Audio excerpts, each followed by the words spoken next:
Let's talk about the New Mexican governor and her unconstitutional order that was heard in court today.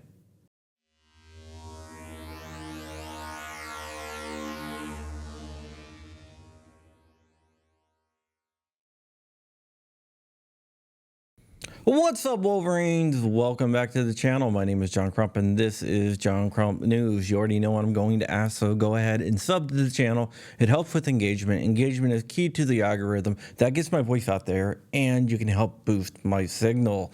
Today, we are going to be talking about what is going on in New Mexico. If you don't recall, there is a governor in New Mexico called Lujan Grisham, and she passed a unconstitutional public health order banning guns in Albuquerque and the surrounding areas, at least in public. That went to court, and there was a TRO issued, actually several TROs, to Gun Owners of America, FPC, Firearms Policy Coalition, NAGR, and We the People. Well, today, everyone was back in court going for a preliminary injunction. But before that actually happened, the governor modified her public health order to include public parks, playgrounds, and places where children play only. I know that seems very vague, and I'm not the only one that had a problem with it. All the plaintiffs went in front of Judge Yaris, where they asked him for a preliminary injunction. The first question the judge had was if there's a standing issue, because the original order was very, very broad, and the new one only applies to parks, playgrounds, and places where children play. Do they still have standing?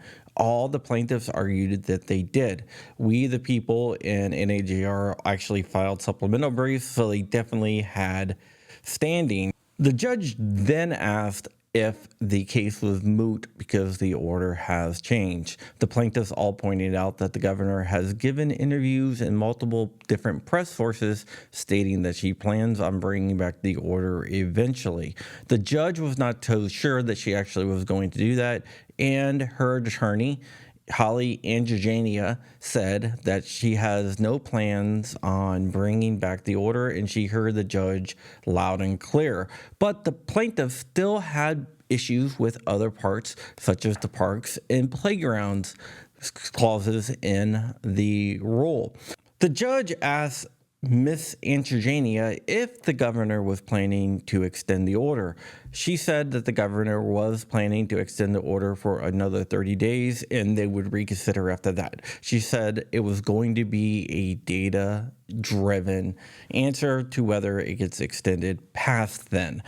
The plaintiffs brought up that there is a shooting range in a park, and there's questions as to whether that would be shut down or not. By the letter of the law, it should be shut down, so we will see, because right now there's a TRO preventing any of this stuff from going into effect.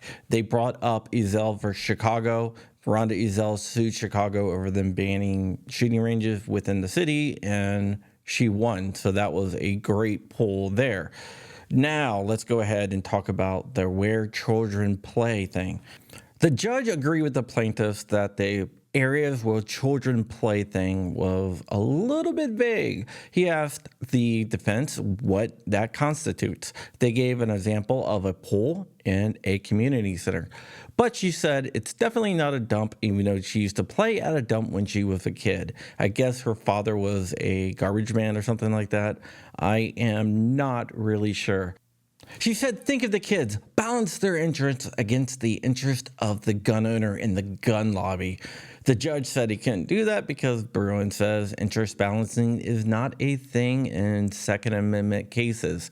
She argued that it should be, and it doesn't matter what the Supreme Court says because kids are being psychologically scarred from mass shooting drills. The judge seemed to be unpersuaded. And then, get this. This is my favorite quote. I actually wrote it down. She said, there is a significant portion of agitators and instigators, I guess I would call them, and they are people that intentionally bring their weapons into the public sphere for the purposes of intimidation, of daring someone to do something about it because they can.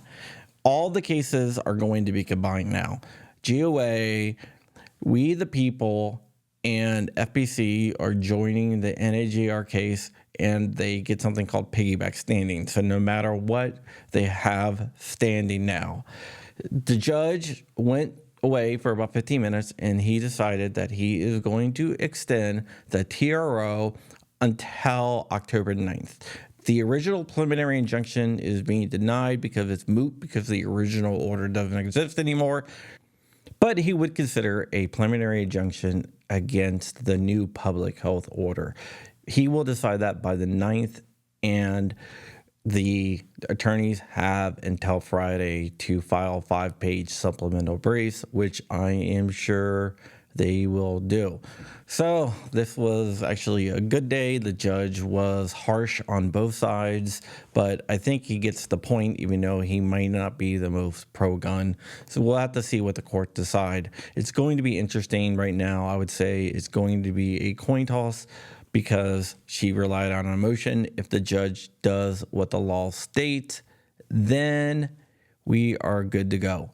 But if he bows to her emotional appeal, then we won't be. But this judge seems pretty level-headed, so I am hoping that he just goes by the law. All right, guys, that is it. If you like what I do here, go ahead and give me that big thumbs up. It would mean the world to me. And with that, we are out of here.